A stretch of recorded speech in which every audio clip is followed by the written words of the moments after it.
I will start with a little bit of introductory remarks. For those who don't know me, my name is Shiri Fein-Grossman. I'm the CEO of the Israel-Africa Relations Institute. I will soon explain a little bit about who we are, what we do, and why did we choose to speak about Nigeria. After that, we'll let the Chargé affairs from the Nigeria embassy, Ezekiel Ikwe, make his remarks. And then followed by Deputy Ambassador in the Israeli Embassy in Nigeria, Racheli Stavisky. From there, we'll continue with our co-organizer, Tobi Lovv, who will have a deep dive into practical market entry to Nigeria. We'll finish with Neta Hanien. Sorry, Neta, if I pronounce it incorrectly, please correct me. We'll speak about innovation and capacity building in Nigeria from an Israeli perspective as Director of Strategy and Partnership for Innovate Hub. And then we'll leave time for some questions and answers, so you can take an active role in this webinar as well. So here we go. A little bit about the Israel-Africa Relations Institute. We were founded in early 2024. We are a nonprofit organization and nonpartisan organization in Israel. Our main goal is to strategically reshape and strengthen Israel's presence in Africa while elevating the role of African nations within Israel. We do many things on our website. You can find a lot of our research and policy papers. That's one of the biggest pillars of what we do.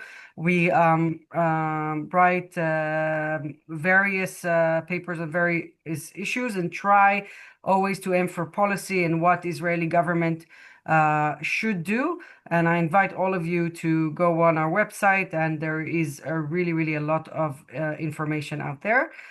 We also do events like this one, conferences, partnerships, webinars. We had a few. The last one was in October 30th with over 300 people. And out of it came this webinar and the partnership with Tobi. And I welcome every opportunity to partner with ecosystem players for our goal. We also do a lot of advocacy on Israel's engagement in various platforms. We decided this is the first time we have a webinar, not a specific issue, but a specific country. And I believe there are 5 main reasons to do that. The first one is love, because Nigeria is number 1 in the world in favorable view to Israel. I know that may surprise some of you, but from Pew Research Center that did a survey this year, Nigeria was the number 1 country in the world with favorable view, with most of the country loving Israel and having a favorable view of Israel than others. The second best was Kenya. So both in Africa. So this is kind of a telling sign of why I love so much the Israel-Africa relations. The second reason is that we have a deep historic relationship with Nigeria, started in the late 50s and continued to this day. Third reason is the market size, and I think it's a reason for some of you to be on the webinar today. We had more than 230 people registered who chose the interest. It's the most populated country in Africa, with over 232 million people by the World Bank, and one of the biggest countries in Africa from the land point of view. The other and final reason is there have been developments in Nigeria that I think it's worth exploring, and this webinar may be the start of the conversation. There have been financial reforms that have been successful, but not necessarily trickle down to the population, which is something that I think we should be aware of. And of course, there has been a lot of claims on violence and on genocide of Christians in Nigeria. And we've wrote about it in the Institute, and it's something that is really made the headlines. And on this note, I would like just to say that our hearts and are with the people that were attacked yesterday in Sydney, in the horrible terror act that happened. We know that in Nigeria, very violent extremist acts happen almost daily, and we just hope for a day we have a safer planet. So we are with you. This is our QR code to join our mailing list. You're welcome to join. I'm gonna keep that on. And that was just a short introductory, and then we will move to our second speaker. And now I will give the floor to Ezekiel Ode Ikwe. He's chargé d'affaires ad interim in the Embassy of Nigeria in Israel. Excellency, please. Good morning, everyone. It's an honor and a privilege to be here to give my insight into the reasons why Nigeria. I'm going to give my insights under the political climate, diplomatic climate, government policies and regulations. Then I will give the role of the embassy in how investment can be directed to Nigeria. Politically, Nigeria is enjoying a stable federal democratic system for the past 25 years unbroken, which guarantees safety and protection of Mr. Excellency, citizens. can you speak up a little bit? I can hardly hear you. Okay, I said that I've been asked to give my insight on the question why Nigeria. And I said I'm going to answer the question in politically, diplomatically, and in terms of government policies and regulation. Thereafter, I will give also the economic perspective and conclude by giving the role of the embassy. And I said that politically, Nigeria is stable and has been enjoying a democratic system for the unbroken for the past 25 years, which is a guaranteed safety and protection for investment. Since the government is stable, if you come to invest in Nigeria, your investments are safe.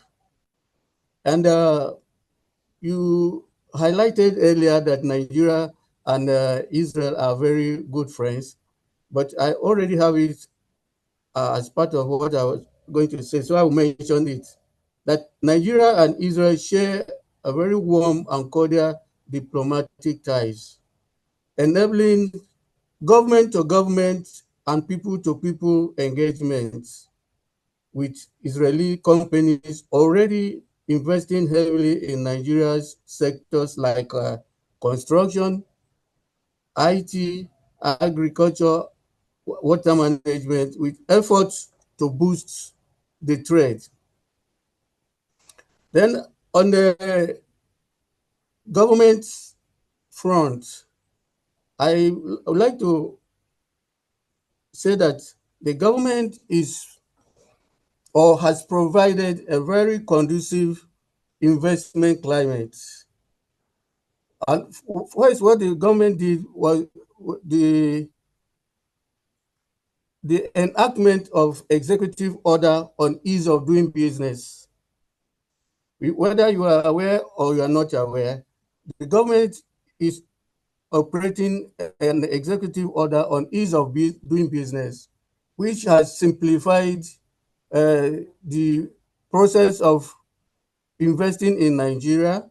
You can be in Israel and register your company in Nigeria. And that there's a one-stop office where all these things are done. And if you want to know more, you can contact the website of Corporate Affairs Commission of Nigeria. Nigeria also has provided a very favorable profit repatriation policy that if you invest in Nigeria, your funds or your finance will not be stocked. You have the legal right to repatriate your dividends or your capital or your profit back to your country of origin without any hassle, except that there are certain conditions that you must fulfill before you can enjoy this uh, profit repatriation policy. Number one, the funds you are bringing into Nigeria must pass through official means. Then after, when you do, the foreign investors have a guaranteed right to repatriate capital, profit, and dividends. The transfer must be through authorized dealers and official banking channels. Then you obtain the certificate of capital importation, that the capital you are bringing into Nigeria are legal. Then you will have to comply with the tax regulation in Nigeria. Then the currency that you are convertible into the acceptable currency internationally. Then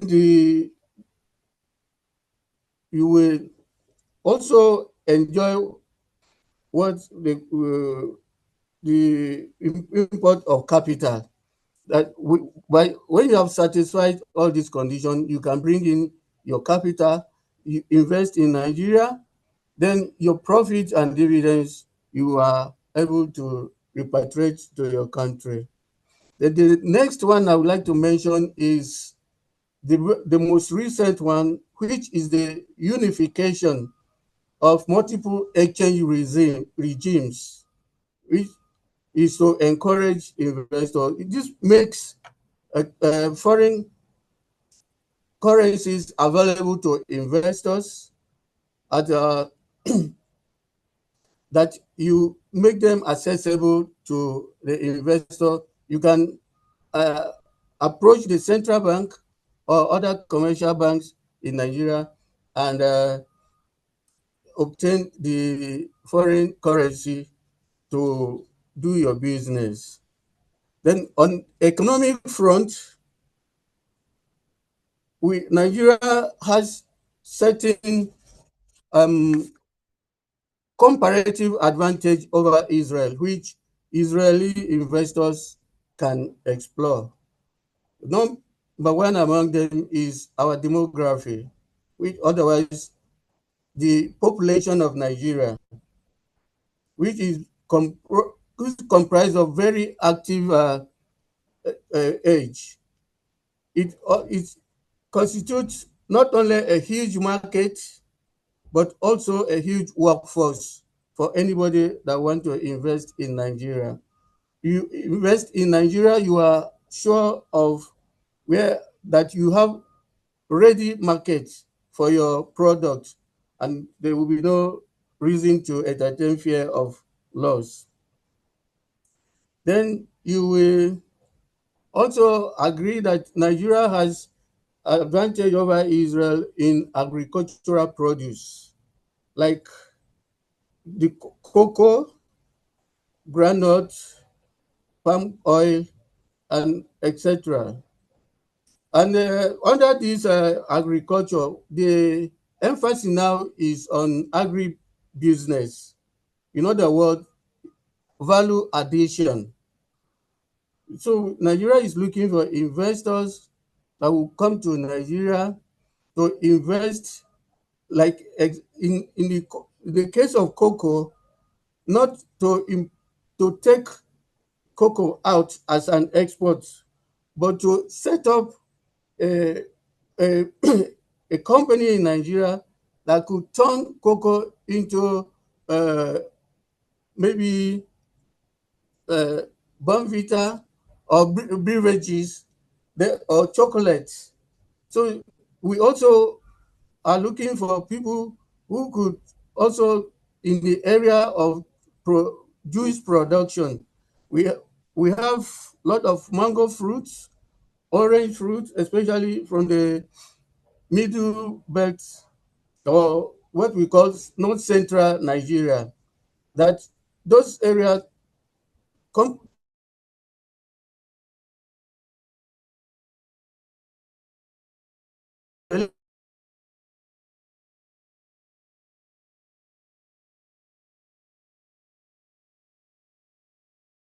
company could come establish, like in Israel, you could also set up turn the raw fruit into juice so that will be a value addition, and they will also enhance employment and other benefits.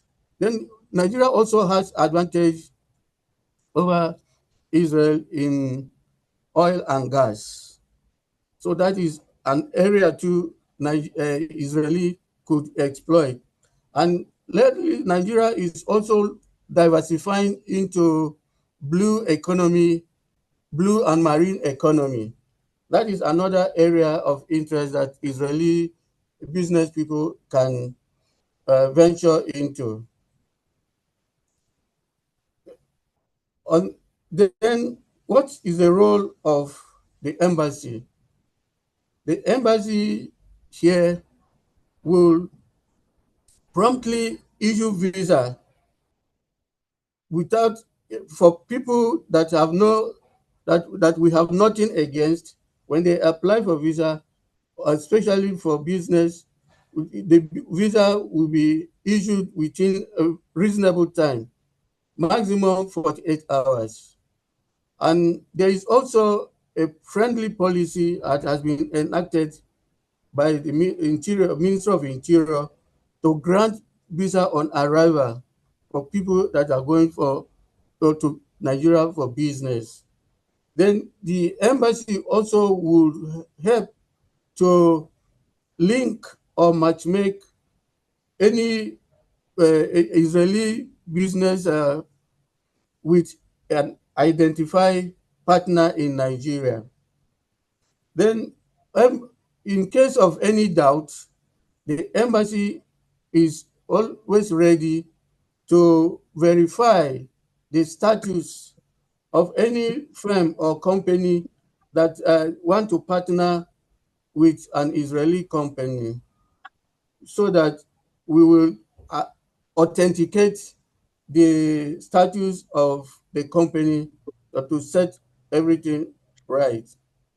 Then I want to end on the note that you mentioned that the issue of redesignation of Nigeria as country of concern.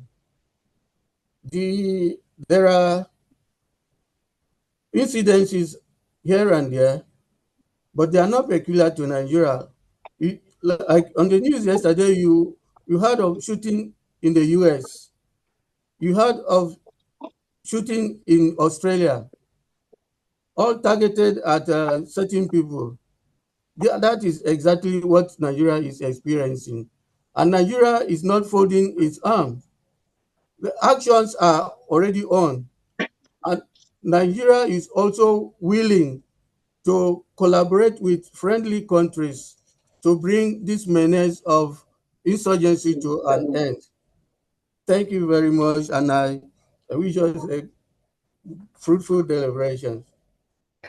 Thank you. Thank you, Excellency. Thank you for the important input and remarks. I know we have some questions in the chat. Mr. Ikwe, maybe later you can share how people can contact you directly. If there is an email for the embassy, they can reach you. Maybe you can put it in the chat. And now we'll move on to our next speaker. One second.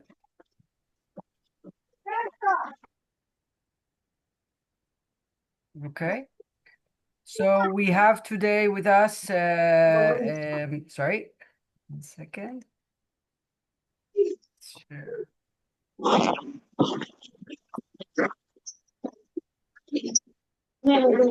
we have with us Racheli Stavisky, Deputy Ambassador for the Embassy of 1 second. There's someone who's not on mute.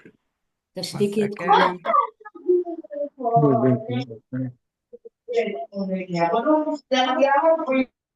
Okay, I muted everybody, and let me just all right, great, thank you.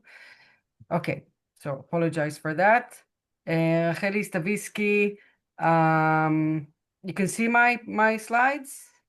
Yes. Okay. 1 second, sorry. Racheli Stavisky is Racheli joined the Foreign Service in November 24 and moved to Abuja in August 25. Prior to that, she managed the security control room of a major bank in Israel and was research analyst in a due diligence company. I let Racheli take it away. Hi, good morning, everyone. So I'm really excited to speak here, and thank you for the kind introduction, Shiri. I must say that I arrived to Nigeria 4 months ago, and it has been like a really great journey so far to get to know this huge country, as you mentioned before, the largest country in population in West Africa, and soon to be, I guess, until 2050, it might be the most populated country in the world. So I think the amount of opportunities that exist in Nigeria are endless. And from what I've learned so far, it's the young, driven population that holds this country strong and constantly developing, on top of all the other very experienced older population. But it's really the young people, young entrepreneurs that I see everywhere. I can even share that before I came to Nigeria, I just got my appointment. I was still in Israel. And this young woman approached me. She's a Nigerian. She studied at the University of Jerusalem, the Hebrew University in Jerusalem. And she told me, listen, I'm 27 and I have an NGO and I would love to explore options. And she's doing incredible things right now. And because she approached the MFA, we could create this beautiful connection to one of our organizations that is operating worldwide, especially in developing countries. And she got the recognition that she deserved and a lot of knowledge, and it was really great. So what I'm saying is that there are many, many, many rising stars in this country. So first of all, I would like to say that Israel recognized Nigeria the minute that Nigeria got its independence in 1960, and diplomatic relations were established that exact year. And the relationship began on a very positive note. For example, the first football coach of the Nigerian national team was Israeli, Shiri from 1960 to 1962. So the relationship has been warm, except for a small pause between 1973 and 1992. But since we moved our embassy from Lagos to Abuja in 92, the relationship has been going on steady. And, you know, we've had our ups and downs, depending on various things. For example, we tried to establish a direct line of flights from Tel Aviv to Abuja, and it was a failed attempt, but it is my personal goal to make it happen, because I see the potential, and there are so many businessmen here and businesswomen and companies. So I think it would make everyone's lives a lot easier to travel and come and explore that way. And official visits and intergovernmental communication is also a very steady thing. We talk all the time. I am a regular visitor at the MFA. Everybody knows me there. I'm introducing Israel's abilities and business opportunities all the time. And for example, this summer, our Deputy Minister of Foreign Affairs paid an official visit, and we had political consultations in which we also discussed the various business opportunities and trade between our countries. And every year, the MFA posts its 10 goals. And up until 2025, Africa was not even on the main 10 goals, which is sad. But in 2025, the Minister of Foreign Affairs, His Excellency Gideon Sa'ar, decided that it's time to put Africa on the map. And it is one of the main goals right now to enhance the relationship and trade between Israel and African countries. And of course, Nigeria is the leading country as I see it. Yes, indeed. He even appointed a special ambassador on economic affairs, Ambassador Michael Lotem, which is constantly traveling between our 10 or even now 11 embassies that we have. We opened a new embassy this year in Zambia. So he's been traveling and exploring opportunities. So I don't want to repeat what my colleague in Israel has already said, but basically we have a vast bilateral trade on technology, agriculture, water, energy, infrastructure. There are many Israeli companies that operate here, such as SCC, RCC, Gilmore, Geld, various cybersecurity companies. All of the cybersecurity systems in the Nigerian banks are actually Israeli, which is also nice to know. So Nigeria has been very accepting. And from the visits that I had in those companies' headquarters, I see it's a true combination. It's not that Israelis come here and then they manage the companies and that is it. And the Nigerians have not as senior roles as Israelis. It's quite the opposite. Nigerians are managing those companies alongside the Israeli experts that founded these companies. And I believe that we can only grow and have a greater trade. Right now, if I'm not mistaken, the annual trade is about $200 million, as opposed to the trade between Israel and the United States, which is $65 billion. So there is still a way to go. We can do better. And yes, after COVID, I must say a lot of Israelis left Nigeria. There were more than 2,500 families here, including the families of the project Solel Boneh, which is the infrastructure project that was in Nigeria for many years. And after COVID, a lot of the families left. And now we have about 700 Israelis in Nigeria, mainly in Abuja and in Lagos. The communities are still very united and happy and work together and try to increase the trade and business opportunities between Israel and Nigeria. But it has gone smaller, which I would like to see a change in this area. So I would like to focus on agriculture. Just for a second, we have the Mashav program in the MFA. It's like the USAID agency that no longer operates in Nigeria, sadly. But Mashav offers many courses in many areas for Nigerians and for other African citizens to come to Israel and learn about agriculture in emergency times, nutrition, even women empowerment and women in agriculture and how we can empower our environment. And then after a 10 days course in Israel, you can come back to Nigeria and implement those techniques that you learned in your own state, in your own village, in your own society and community. Just because you you really want to make your surrounding better. This is why we choose those people to come to Israel and learn from the experts. Yes, Aviv, thank you. Thank you for this remark. So yeah, we even at the embassy, we try to, practice what you preach. So we have our own greenhouse at the embassy. We are growing cucumbers, tomatoes, peppers, and rice. We are growing rice at the embassy using drip irrigation, which could really solve Nigeria's problem because we share a climate. Both Israel and Nigeria has a desert climate.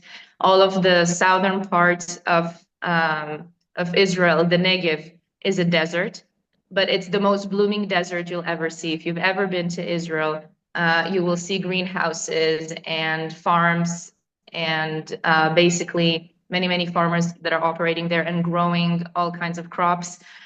And this is some technology that we would like to implement also in Nigeria, which happens in certain farms, like the company SCC, which is mainly an infrastructure company, but it also has a huge farm called Starcrest, and it's growing crops using drip irrigation.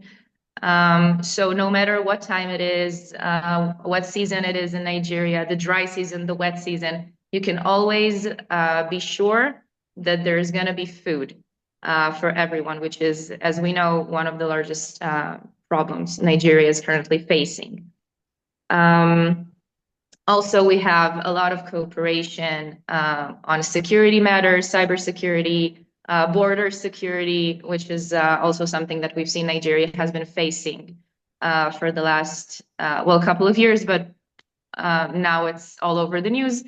And yeah, it's my personal hope that it will be resolved and all of the hostages and the people that were kidnapped from various states in Nigeria will be safely returned to their homes, which is also something that both of our countries share, this destiny of constantly facing terrorism and threats from the outside instead of just focusing on development and cooperation with our neighboring countries. Maybe the most important project that the Embassy of Israel in Nigeria has started here, the IFAIR project, and I'm not going to elaborate too much because we have the expert Neta with us, and she will talk about it. But basically, since August 20, which project again? The IFAIR project. Okay. The IFAIR project is basically that since August 2020, the Embassy of Israel in Nigeria has been running this project aimed at establishing an innovation ecosystem in Nigeria. The point is to take young Nigerian entrepreneurs and to hear their ideas about their products and future projects that they want to have, because in Nigeria everybody has a business. This is also something that I've learned from many hours of sitting in the consulary window doing interviews. Everybody in Nigeria is a business person, and they have their own craft, and they're very capable of making literally anything, which is an ability that most of us have forgotten because we have maybe very advanced technologies from wherever we come from. But here in Nigeria, you can sew, you're a carpenter, you can make bags or whatever. So also in technology, in the technology field, many people have ideas, but they don't have the tools or the guidance to take this idea and make it into something that you can sell and you can make a profit out of it. So this is a 6 months mentorship program, and Israeli and Nigerian experts are taking those young Nigerians step by step until they have an actual product and a presentation. And then it's like in the TV series, The Sharks. We bring investors and they can hear the pitches, and then they choose whether they want to invest and how. And we have a lot of success stories. I'm sure that Neta will elaborate on that. But it is a mutual project between the Innovate Hub in Abuja, Skilji, which is an Israeli company, and the Embassy of Israel in Nigeria. So basically, as my counterpart in Israel said, the embassy is here to connect, to create a bridge between the needs of Israel and Nigeria, to create as much opportunities as possible. And we do believe in the people-to-people approach when it comes to business. So we are just really happy to be the enablers, maybe, in this delicate process of sharing knowledge and exchanging expertise, because Nigeria has its own advantages. Israel has its own advantages. There's no reason why we shouldn't collaborate on various fields and to just learn from each other and grow together as leading countries in our fields.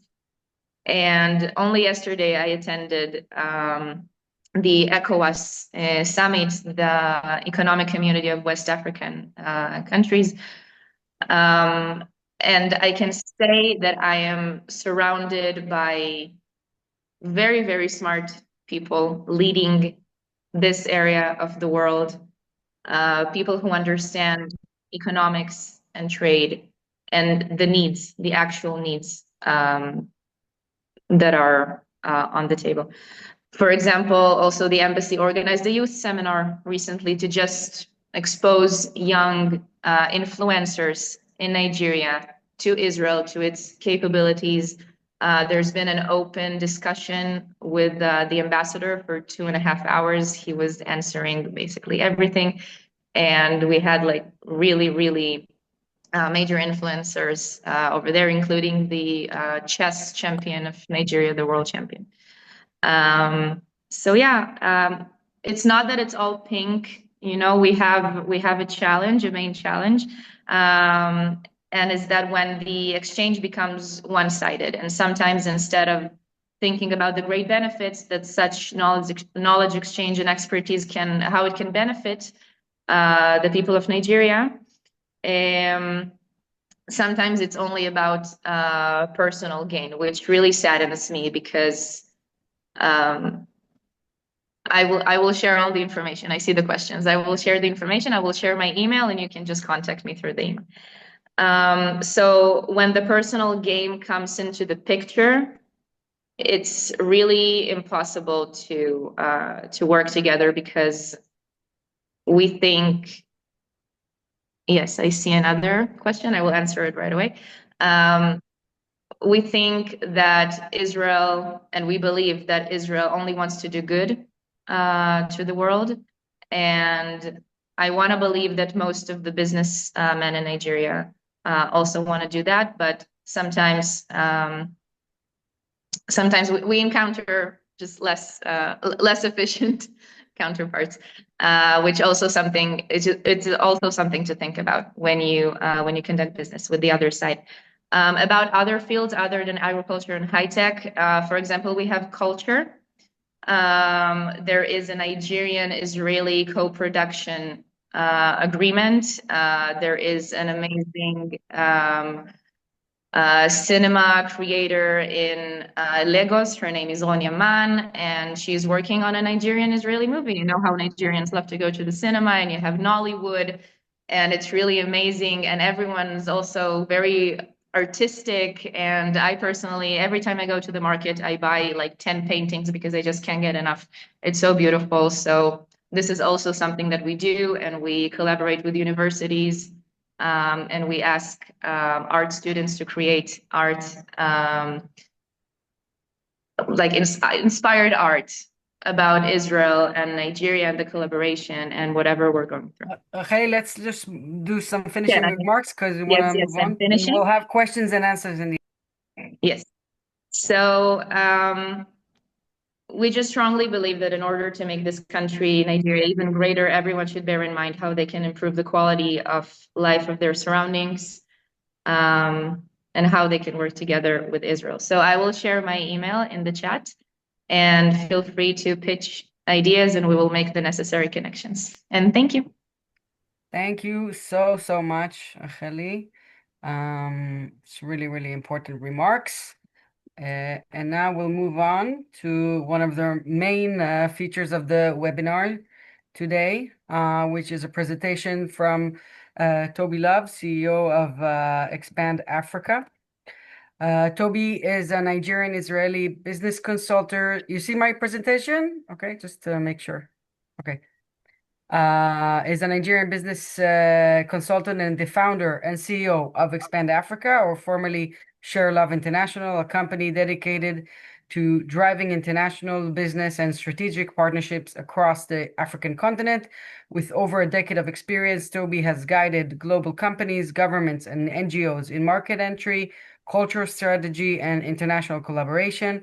She's also the author of 2 published books, including her recent and timely ebook, Cross-Culture Business Etiquette in Africa, which provides practical insights for navigating Africa's diverse and rapidly evolving business landscape. Tobi is a regular speaker, moderator, and a panelist on global forums focused on innovation and Africa's growing economy. Tobi, please take the floor. Thank you so much, Shiri. So lovely to be here. I must say, and I hope you can hear me, everyone, this session has been truly impressive so far. I really want to extend gratitude to all our participants and speakers. I have a presentation to share. But before I begin my presentation, I'd like us to set the mood and view some videos. There we are. We'll start with one of Nigeria and then one of Israel. Please let me know if you can see. It's coming up slowly. Slowly, okay. There we go. We should have it by now. Yeah, here we go.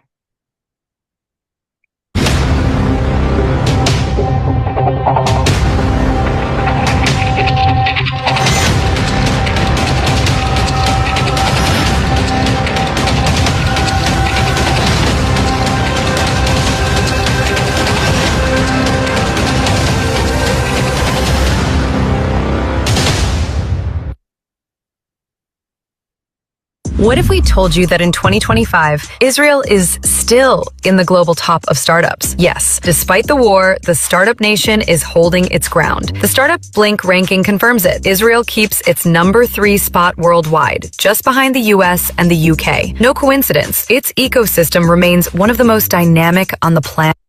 Tel Aviv continues to shine as the world's #9 tech city, but the real surprise is elsewhere.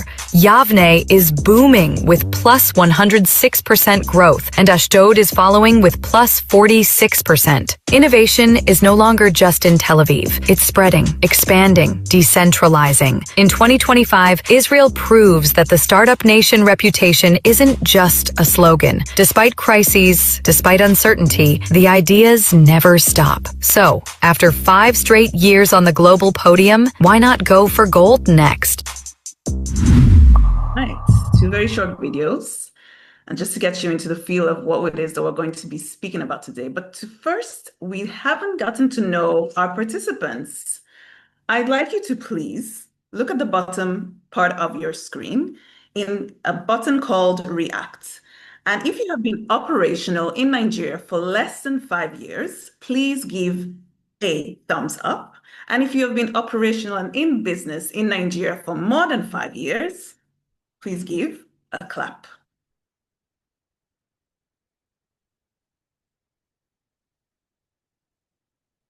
Okay, so just to get a feel of everything that everyone's saying, I guess we can understand more or less where everyone stands on the scale. Well, today we're going to have a very interesting conversation, and I want you to have a feel of what will you be taking away from today's session. In under 15 minutes, and I hope to keep the time, you should expect to enhance your knowledge of innovative trends and developments anticipated over the next 5 years, particularly focusing on AI. You should have gained valuable insights on conducting business in Nigeria, remotely or locally on ground. And you should have much more insights about business etiquette in Nigeria, something which some of us may excel in, maybe some of us have challenges in.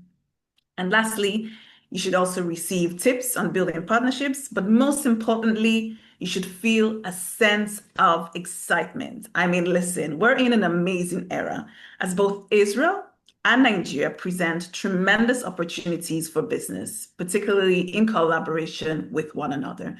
I mean, both our representatives, our diplomatic representatives, have spoken about the tremendous successes that you can have when you bring parties, interested parties together in the same room, and the amazing things that you can achieve from that. So let's get started. As someone who loves to explore, the internet, I have come up with a few notions, but I'll share one with you. Years ago, at the onset of my career, I kept seeing global companies ready for Africa, ready for Nigeria. And the Nigerian market, in response, full of promise. Yet they kept missing each other because of context and trust. That gap is the reason why I built ExpandAfrica. My name is Tobi Lovv, and I help turn African opportunity, especially in Nigeria, not biased at all, into partnerships that actually work. And I owe all of this to my rich Nigerian heritage and my resilient Israeli spirit. You see, throughout my career, I have traveled the globe, spoken at conferences, engaged with key stakeholders, brokered business deals, authored books, and I continue to share insights, just as I am doing today. But today's webinar really holds special significance for me as I discuss the vital relationship between Israel and Nigeria.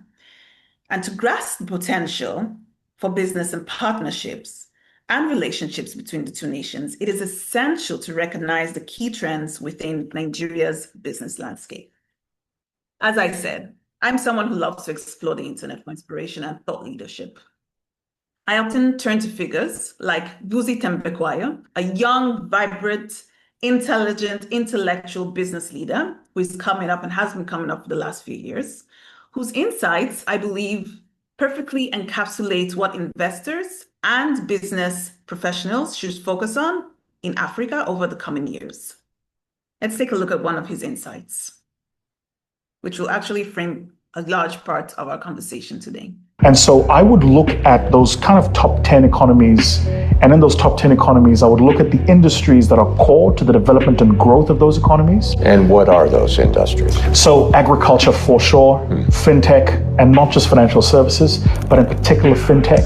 Because what we're seeing is as the young people in the continent are urbanizing, accessing more internet, and transacting more online, they need the financial undergirding to be able to transact. The second is, one of the largest contributors still is remittances from people living in other parts of the world who's sending money back home. All of that capital also needs the financial architecture and infrastructure to be able to move money around the continent. So I would look at agri, I would look at fintech, I would look at educational technology, edtech, because this young population that's growing requires education, and the governments can't build schools with 4 walls fast enough for the rate at which the population is developing. And secondly, they don't carry school bags anymore. They learn everything on the tablets. And so I think internet dropping, cost of internet dropping, speed of internet going up, and access to technology at a cheaper rate means you can begin to deliver a whole host of services.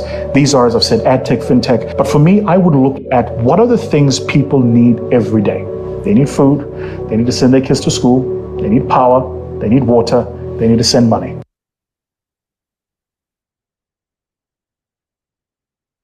I really love Vusi, and I believe that he was onto something. However, and this is where I'd like to start the conversation about Nigeria specifically. We have to take a look not only as Nigeria as the most populous country in West Africa. Of course, we have to, as business people, as diplomats, as economically driven individuals, take a look at earning power. And as we examine Nigeria's overall business landscape, it could usually be misunderstood as a market of 200 people, 200 and plus people, million people. But as such, many businesses entering the Nigerian market often stumble here. it is crucial to look beyond the mere population and figures and consider the earning power, the actual earning power within Nigeria. And you'll be surprised to hear and to find out that the earning power in Nigeria is not really 200 million, it is actually 50 million. And when you take a look at that, you can actually segment it into 3 separate segments, which is the mass market, those who want it for free or subsidized, the middle class, those who want value, and the affluent, those who want convenience. Now, coming into this webinar and having these numerous discussions with Shiri, I really wanted to take the time to take you on a journey in the next 5 years, not what we've managed to achieve and perhaps not really achieved up until now, but what we can achieve at the speed at which things are really accelerating across Nigeria, and particularly in key cities such as Lagos and Abuja. AI integration, Nigeria's digital transformation is happening at a tremendous speed. I mean, look at it. Lagos is now the #1 startup hub in West Africa, over 3,500 startups, and that is nothing compared to what it can actually be. Just in 2024, you've had 2 billion in tech investments, over 400 AI firms, incubators coming up, most businesses now using AI, as well as the issue of remittances, in which you have a high entry of funds into Nigeria, but not also. Most things are being done in the digital areas.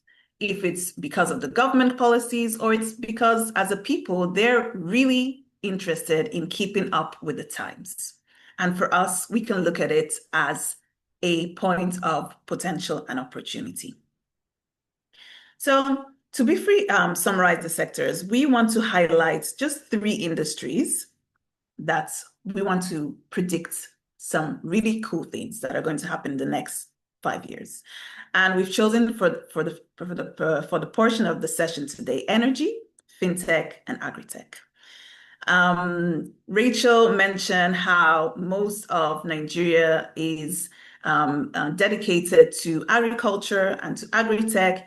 And actually, we see that as the #1 leader in everything that has to do with Israel and Nigeria as relationship and as opportunity builders. Now, that is not to say that as we're focusing on these 3 sectors and these 3 industries, other industries are irrelevant. Quite the opposite. In fact, everything that we're going to focus on in here, that is the energy, the fintech, and the agri-tech, will enable the other industries to also sprout and grow. I can also say that such industries such as the edtech, such as infrastructure, even tourism are special emphasis that need to be put on. We've selected, and I've selected these 3 industries because I believe it speaks to a majority of Israeli companies and business people who are on the call today, I hope so, but also show you really practical points and niches within these industries that anyone can start an initiative and start operating and being practical in today. I want to also say that throughout our session, you'll discover that much of the information that I present can also be found at the ExpandAfrica Country Outlook, which we have created specifically for investors and companies interested in this exciting market. We have also taken the liberty to do the same for the other 53 nations across Africa. And if you'd like to receive that PDF, you're welcome to comment Outlook in the chat, and we'll make sure to get that to you so that you don't have to take notes. You can be completely focused on everything that I have to share with you today. So if we can begin with agri-tech, just some main points. On the left side, you see what Israel is particularly excellent in, what Israel really excels in. And on the left side, you will see what the potential is and how that creates a perfect match. Rachel also mentioned that there is a farm at the embassy, which utilizes the drip irrigation, the smart irrigation system. Just a side note there, I'm very proud to say that the person who's installed it is AfriFruits, who happens to be my dad, who's been living in Nigeria for 40 years, and he's been involved in agriculture, and he's been pioneering Israeli technology across Africa, specifically in West Africa and specifically in Nigeria. And it excites me to see that that is one of the main focuses that still remains, regardless of all the noise that we hear about AI and of fintech and everything. Agriculture still remains the main drive behind the Nigerian economic buildup. Yes, we have oil and gas, but in fact and in essence, agriculture is actually the main employer of most of the workforce across Nigeria. So to say that it is an irrelevant industry is actually incorrect. It's actually one of the most relevant industry, although it is, however, it is very unmechanized. It's under-mechanized. And so you don't really have the potential that you can get based on the ratios of the land and the quality of the soil and everything that has to do with that. Smart irrigation, as I said, stands as a remarkable example of the significant contributions of Israeli agricultural technologies, just as I've shared, which can make in Nigeria. I want you to consider maize. Most of us in Nigeria, most of us here are familiar with the crop, with the cash crop, maize, which Nigeria holds actually proudly as the leading producer of maize in Africa. So traditionally, maize only thrives during the rainy season. And those of you who are familiar, we have two seasons in Nigeria, which is the rainy and the dry season. And it cannot be cultivated in the dry season. However, with the implementation of irrigation and smart systems, farmers can prolong the harvest period, okay? And this improvement actually positively impacts the entire supply chain. But it's not just limited to maize. It is also beneficial for other crops, including peppers, tomatoes, cucumbers, watermelons, onions, rice, cassava, soybeans, you name it. Agriculture as a sector contributes between 20 to 27% of Nigeria's GDP. And that is at its present situation. Imagine what would happen when we have much more Israeli companies in partnership with the Nigerian government, with Nigerian private players, how much of the percentage of Nigeria's GDP could increase in attribute to the agriculture. Like I said, it is the #1 employer of the vast majority of the workforce. However, and this is a very big however, everything that I've shared about is actually operated on only 40% of Nigeria's land mass. The other 60% is actually affected by growing desertification. So Nigeria has not even reached its full potential when it comes to agriculture, not in the technology that it uses and not on the land that is exposed to. 60% of Nigeria's arable land is affected by desertification. Israel is a land that has been established besides and alongside and on top of desertification. And it has excellent farming technology to which we can hope to see more and more collaboration in that. Of course, I have to speak of everything that has to do with precise farming, which is a great niche that is coming up in Israel, everything that has to do with drones, soil testing, water testing, and the likes. Next, we have fintech. And I'm very excited to share that as we have, at least hopefully we've grasped, Nigeria is an exciting place to be in terms of fintech. Everything that has to do with e-mobile, e-commerce, mobile payments is one of the fastest growing niches across West Africa. And for that, you need infrastructure, which is available, but not as it should be. And the great news about that is Israel is actually, as some of you may know, is one of the pioneers in innovative data systems.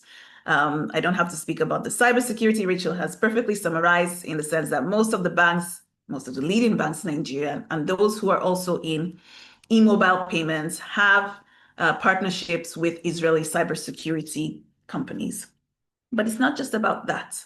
It's about a growing urgency in Nigeria for the right skill set. So you may have this hovering, niche industry about fintech, but you actually need the people on ground who will learn and who will be able to be leaders of these niches tomorrow. And so this is an opportunity, and this is one of my predictions, that this will be one of the great resets between now and 2030, in which Israeli companies can really, occupy those parts of relationship building, of skill building within Nigeria. And lastly, we have energy.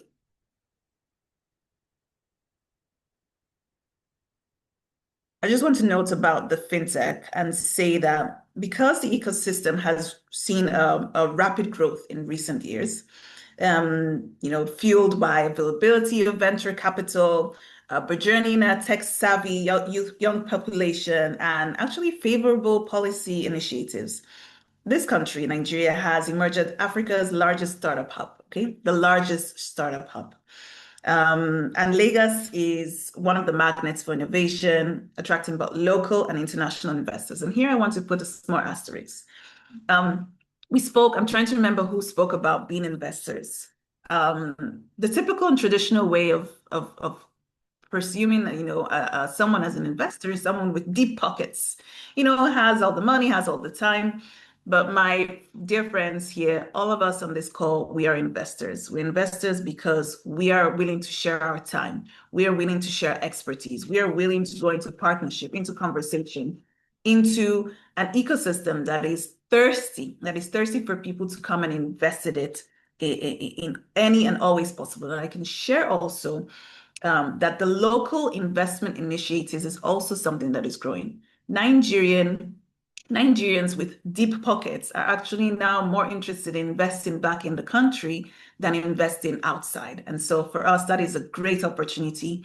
And it's a great in-way for Israeli companies who don't really know who to partner with, and maybe up until now have never really found local investors besides the government. Now to understand that, the local investors could also be, really affluent individuals with the earning power who can assist us in everything that we hope to achieve in the country.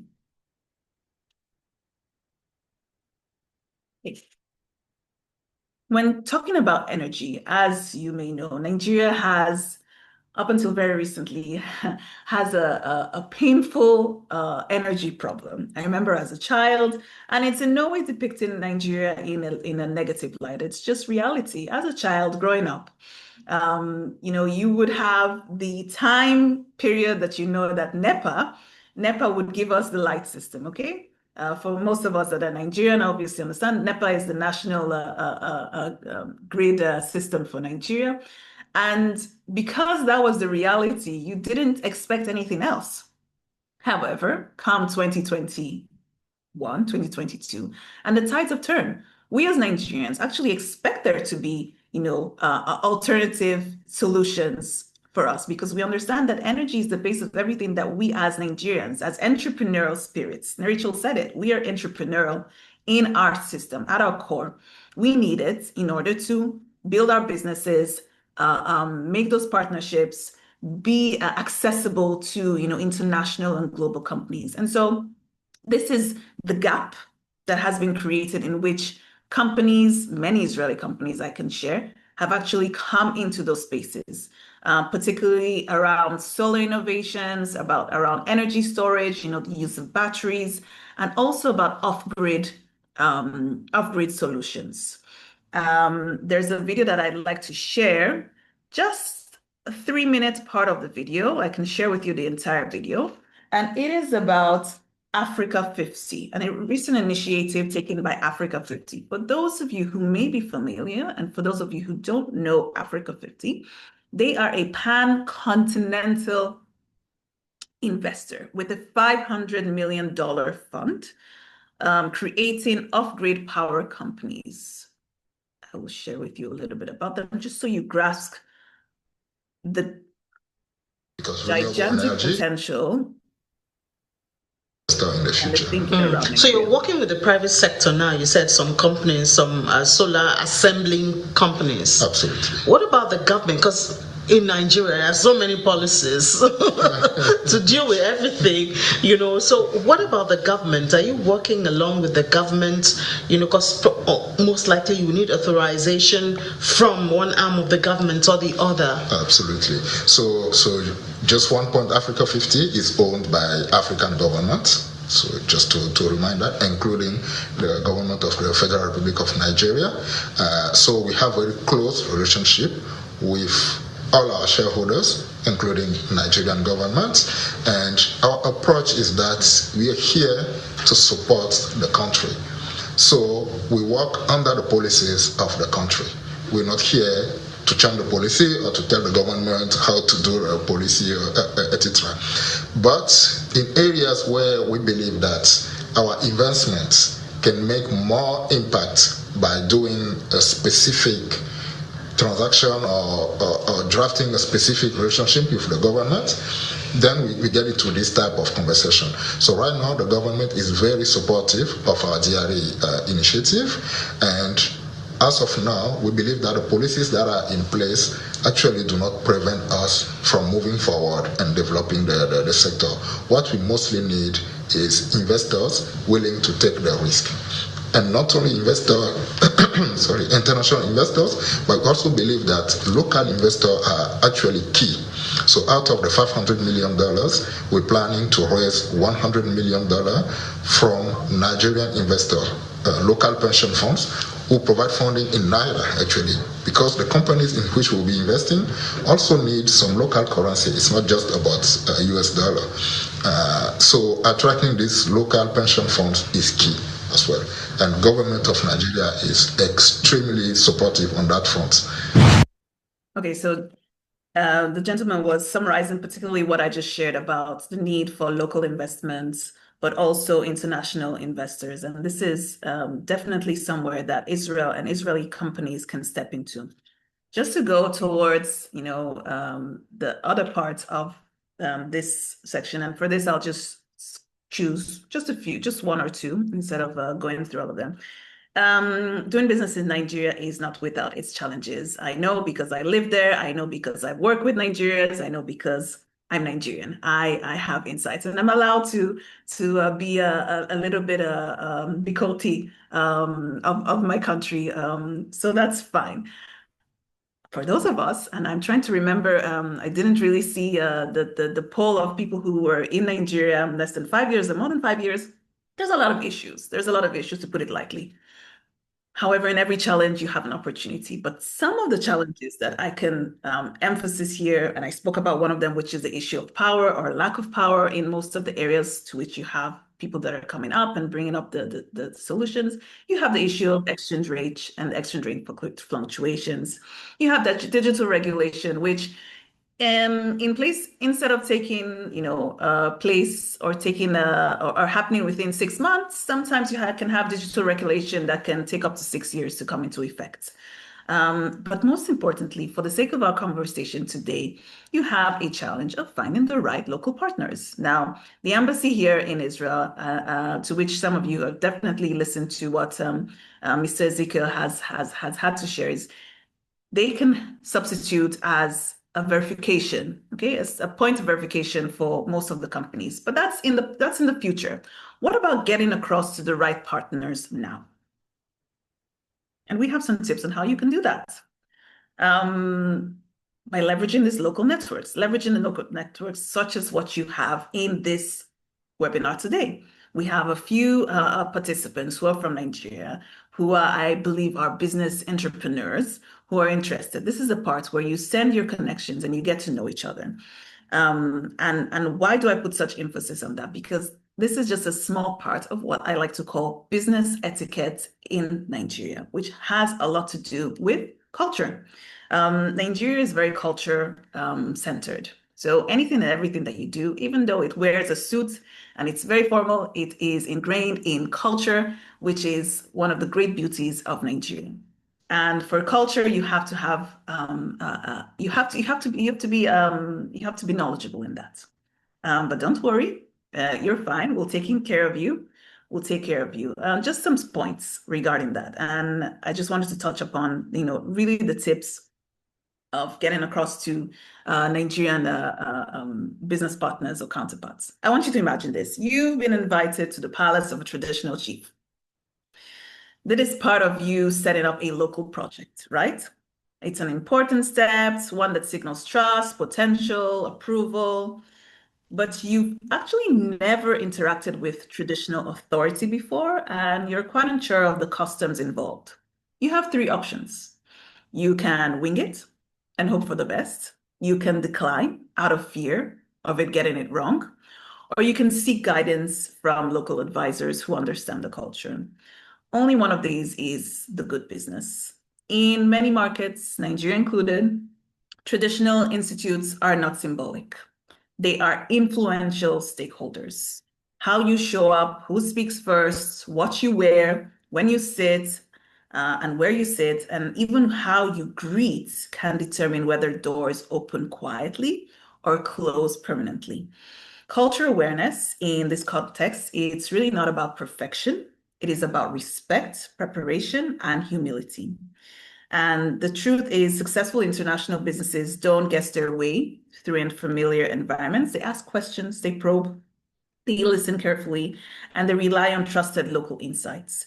Doing so signals seriousness, builds credibility, and shows that you value the ecosystem you're entering. And the real lesson here is really simple. In cross-border business, cultural intelligence is as important as capital. Those who invest in understanding the culture don't avoid mistakes, they earn trust. I don't think we have time for this, so I'll just skip it. I'll just skip through it and get to the next part. Okay, so before that,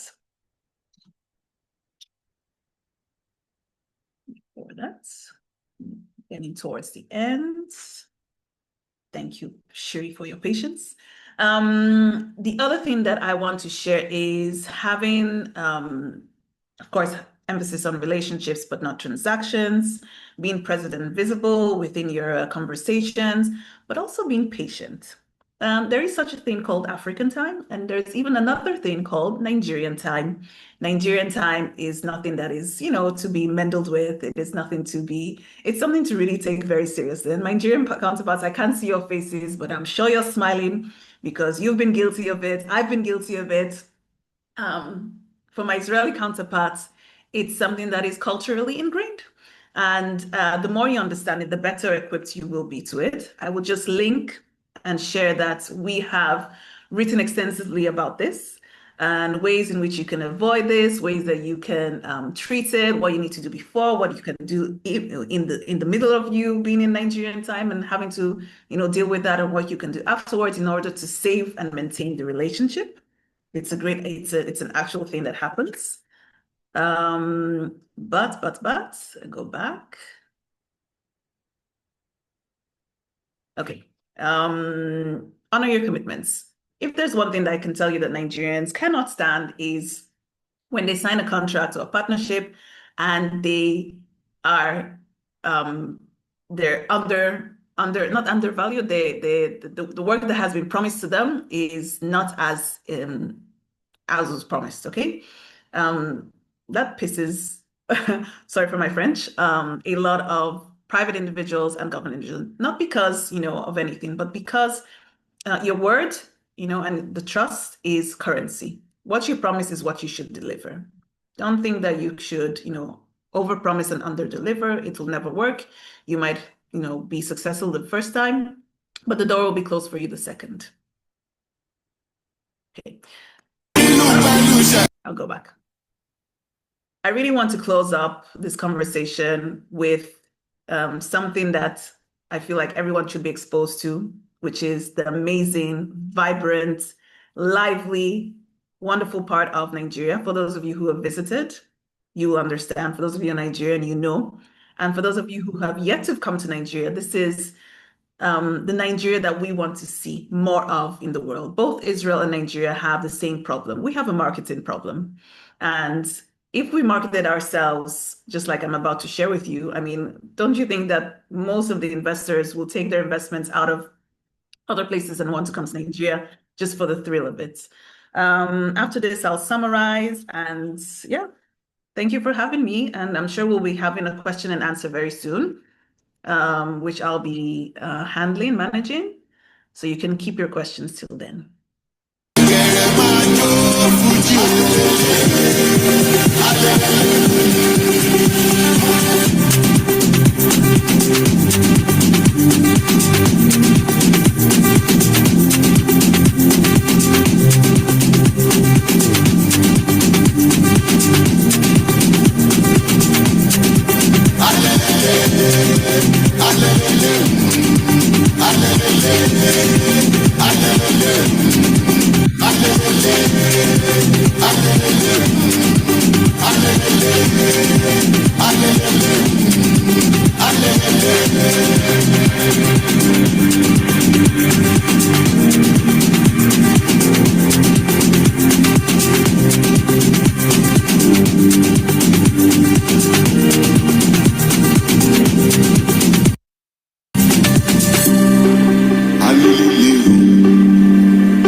Wow. Thank you, Tobi. Thank you. Yusuf, I know you have, is it quick? Because we have another speaker and I know people have questions. And I just want to say hi, Sheldon, Professor Geller, thank you for joining and for your compliments. Yes, Yusuf, please, quickly. No, thank you, Shiri. Thank you, Tobi. You identified energy. Some of you know I've been trying to invest in energy, solar energy. We have a deal in process with 8 states. Your Excellency, Ezekiel, I'm happy to hear about the changes, I think, on the visa on arrival for business people or within 8 hours. Last time I had a letter for visa on arrival, I was nearly deported. I'd like to come to the embassy tomorrow and to, I'm flying. So any advice you can give to any of us who want to invest, because we get stuck at the border. Thank you so much. Thank you, Yosef. And we have to move on to Neta. Neta, just take it away, okay? Because we're short for time and I want to hear your presentation badly. Go ahead.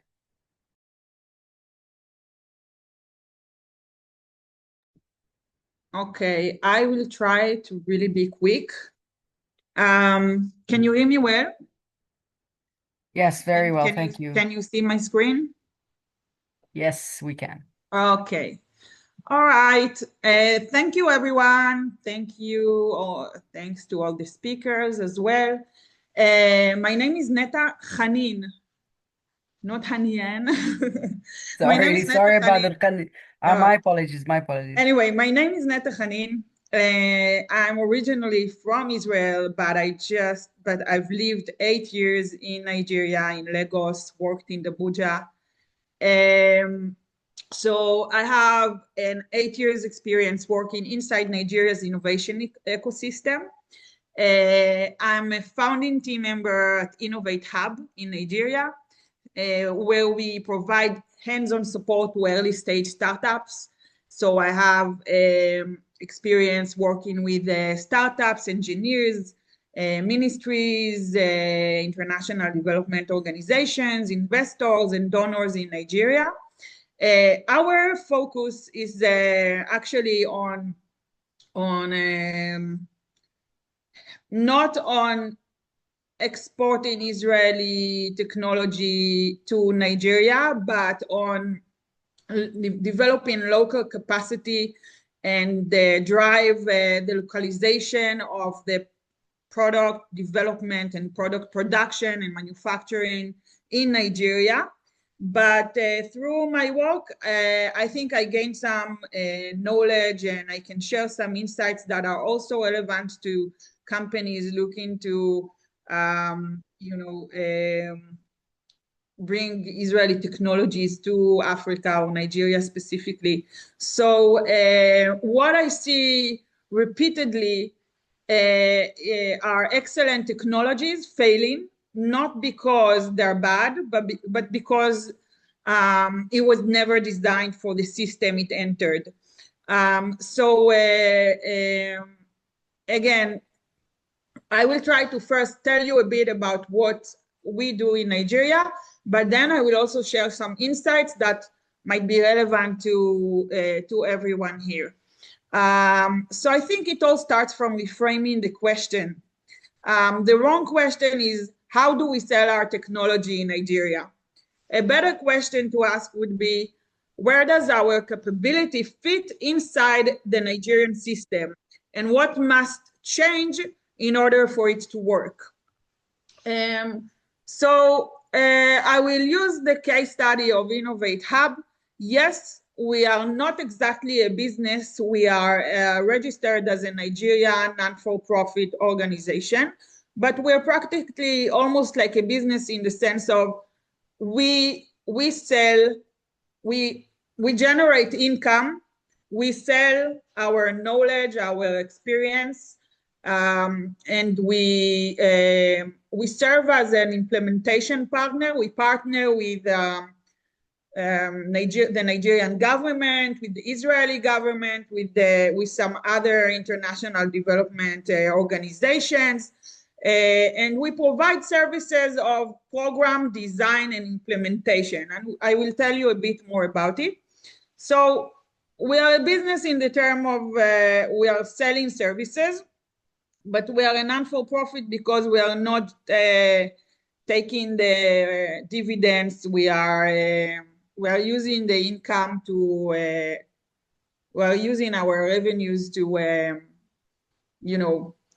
scale our activities and scale our impact. So it all started from the understanding that Israel and Nigeria share the same innovation DNA. The Israeli innovation, as well as the Nigerian one, it's born from constraints. And we all understand that scarcity isn't a barrier, it's a catalyst. An example is Neta. In Israel, we didn't have water, so we invented Neta. Waze is an example of how, because we did not have enough data about the road and the infrastructure, Waze decided to use the data coming from the users, from the drivers, to build the Waze and the navigation system. So what we did, we identified the critical gap in Nigeria, which was around the hardware capacity. We understood that hardware matters because a lot of sectors depend on solutions that involve hardware. Agri-tech, medtech, energy, all of those sectors need physical products to solve some of the challenges. And yet, Nigeria imports most of the hardware. So it caused to long timelines, expensive solutions, and it's not very adjusted to the local context. And we realized that without the local capacity to develop and build and produce hardware solutions, ideas will stay ideas. And we also realized that it's a problem that the Nigerian government really cares about. So we offered to help solve it. We built Innovate Technology Hub. It's a big innovation hub in Abuja. We exist for already 5 years, more than 5 years. And we built it in a way, for example, partner with, I will tell you about IFER soon. We provide incubation and acceleration programs where we are offering an enabling environment where products can be locally developed and produced.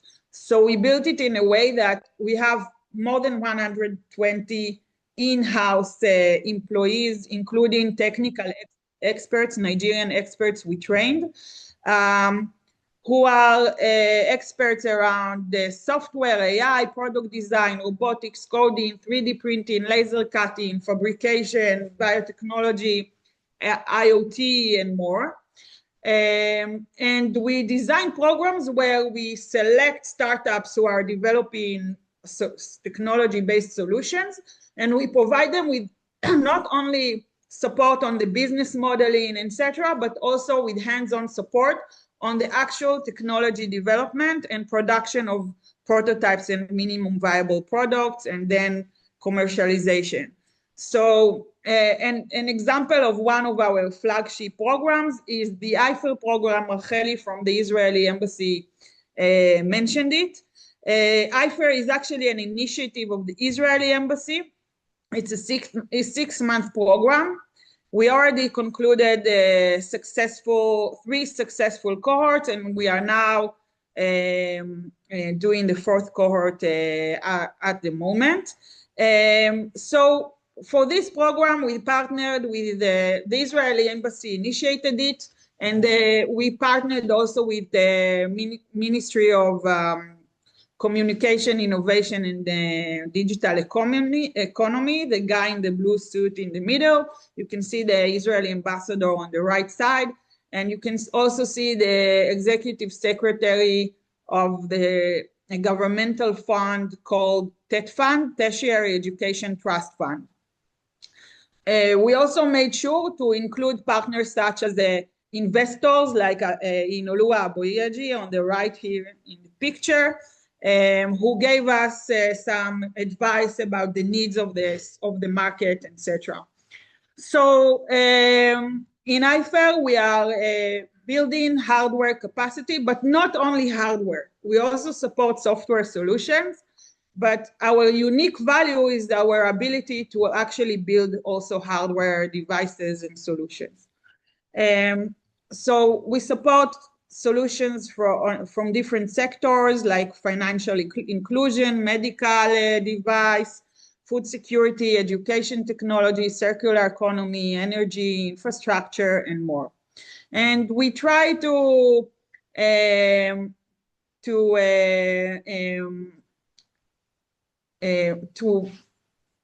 teach the mindsets of the Israeli innovation system, execution culture. We move fast from ideas to prototypes, validation, test, fail, iterate, etc.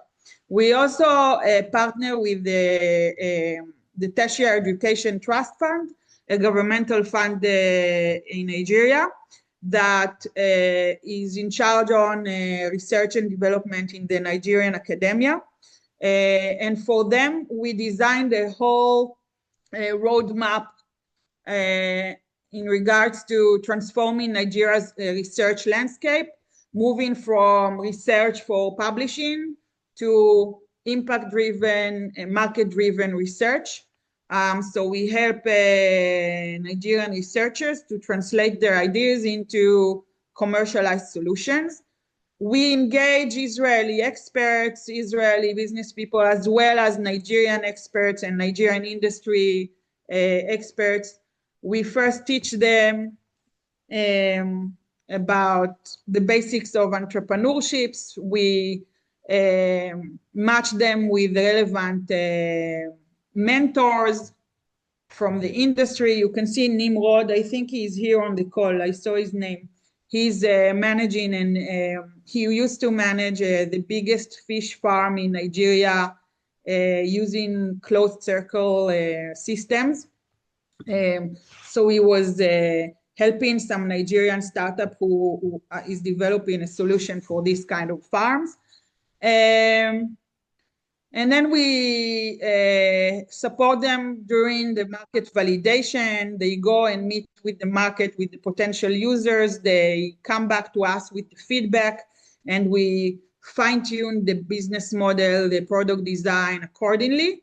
And then once we are convinced that this solution is worth building, we are moving to the practical part of actually building the solution. So you can see it's a collaborative work of Israeli experts along with the Nigerian founders and technical experts on developing the solutions. And at the end of the program, we have this very impressive showcase event where we engage investors, stakeholders, potential partners, and we pitch to them. You can see again the Nigerian minister and the Israeli ambassador here listening to the founder of Solaris, a clean energy solution. Drone for farmers was developed as well. Some examples of interesting solutions developed through our programs. are, for example, cord hearing aid. It was developed by a medical doctor who is also a researcher. And I think it's a good example for some of you to learn about. So they understood the local context, the local problem. They understood that in Nigeria, the average user who need a hearing aid cannot afford the devices that are currently available that cost around $2,000. They also identified that the local users would prioritize effectiveness and affordability over discretion. They also know that in Nigeria, there are not enough audiologists, the professionals who adjust your hearing aid. So they realized they have to make it self-programmable. So, and also they understand the local context. They understand that you have to prioritize off-the-shelf components and not imported components or components that will need maintenance, etc. So they use the off-the-shelf hearing headphones. They created a more bulky device, which is self-programmable, and it ended up a hearing aid that will now cost around $200, $300 instead of $2,000. So this doctor, we also connected him to a program, to the ARC program in Sheba Hospital, and he participated in this medical device program in Sheba, where he was also one of the three top startups in this program. We also have like simple but smart solutions that we supported, like a local company that is turning electronic waste and plastic waste into affordable solar lanterns. To them, we help with the product design and the production process to make sure it's localized and cost effective. Epoch Zero using AI and image analysis to diagnose X-rays. EcoWise connecting solar developers to the global carbon credit market, and more. And we try to be also ecosystem builders, initiating events where technical experts as well as key players from the relevant sectors and government are, having conversation on how we can promote certain sectors. Yes, this is me in some panel. So again, this was about what Innovate is doing in Nigeria. I now want to move to talking a little bit about some insights that may be valuable for some of you if you're thinking about business in Nigeria. So first of all, I think it's important to say that no Zoom meeting will prepare you to succeeding in Nigeria. If you really want to succeed in Nigeria, you have to go and stay there for a period of time and really, walk the talk. Otherwise, you will not get it. You need to talk to the relevant stakeholders and potential partners and try and really, be on the ground to understand the real problems and the real challenges. So mistake number one is thinking plug and play, that plug and play will work. You're thinking that if our product works in Israel or in Europe, okay, we will pilot in Nigeria and we will scale. The reality on the ground is about uneven infrastructure, skilled technicians are scarce, downtime is expensive, support models don't translate. In Nigeria, your delivery model matters more than your feature set, okay? So for example, a sophisticated solution that we saw about, it was a health tech startup with an advanced diagnostic device that has high accuracy, but it's cloud dependent, and it needs frequent collaboration, calibration, right? So what broke in the process was about clinics that couldn't maintain it, no local technicians, downtime killed trust.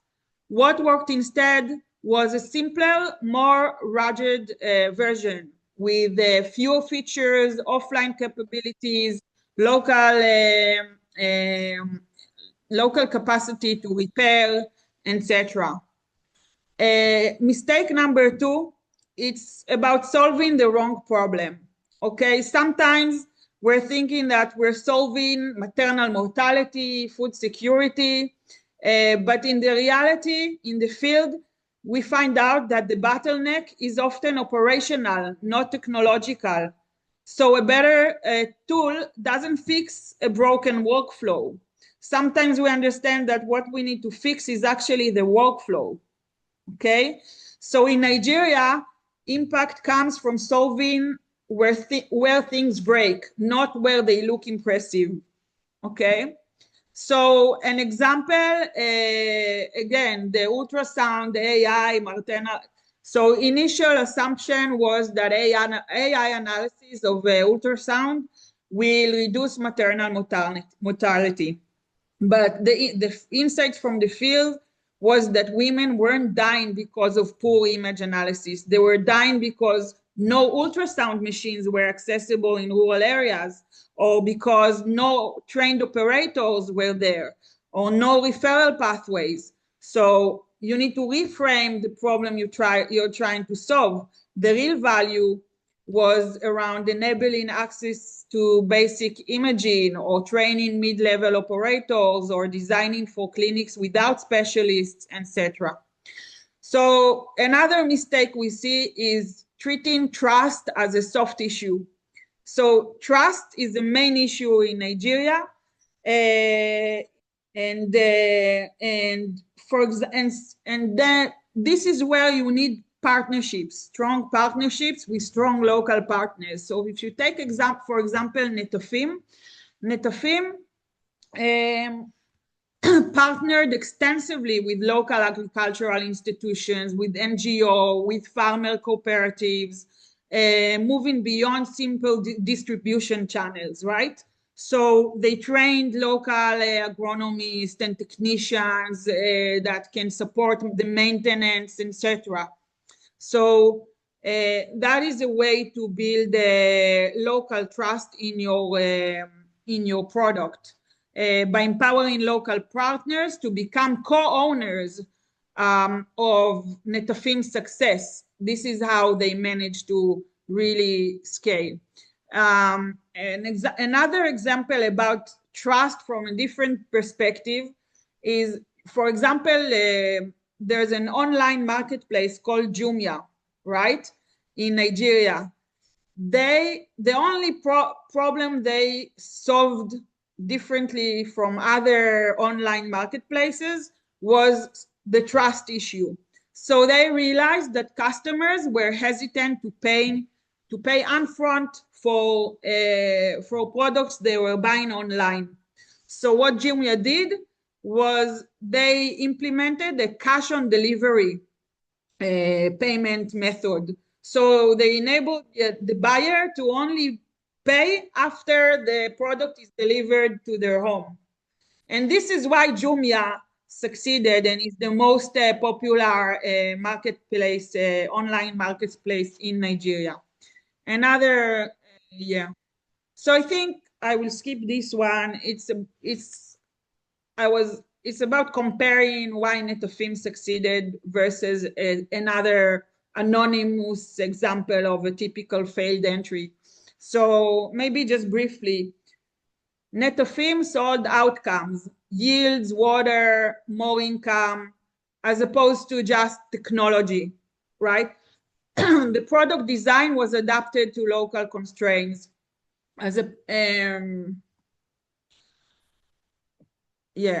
I think I actually talked about all of it. I will move on.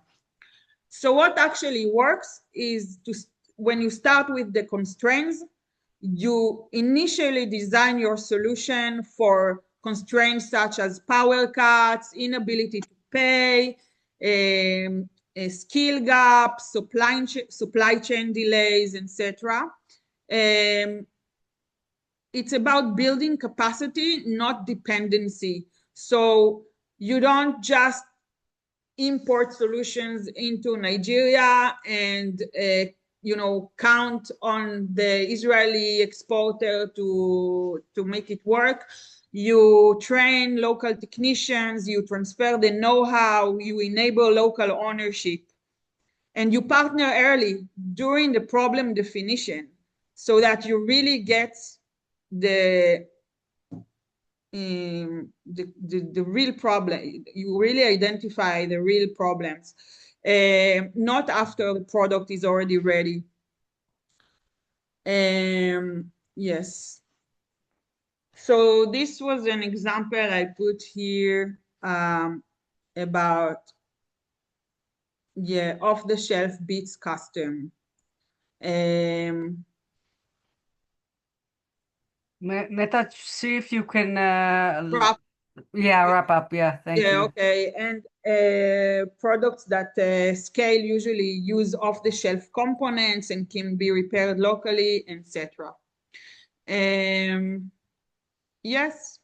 So I recommend on think systems, not sales, partnership before pilots, learning before scaling. I just want to mention one good example, which is Lummus. Do you know Lummus? Anyone knows Lummus?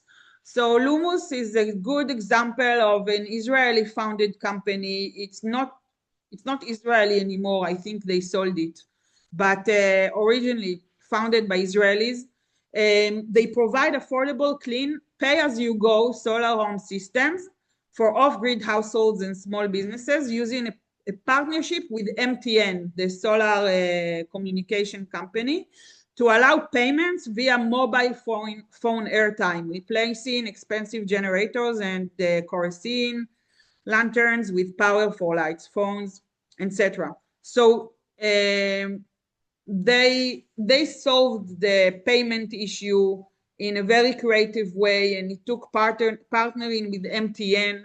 So I think they are a good example of a company that understood that what they need to solve is not just bring in solar panels, is what's broken in the system, why are they struggling to pay or to buy it, and they solved it in a creative way, building on partnerships.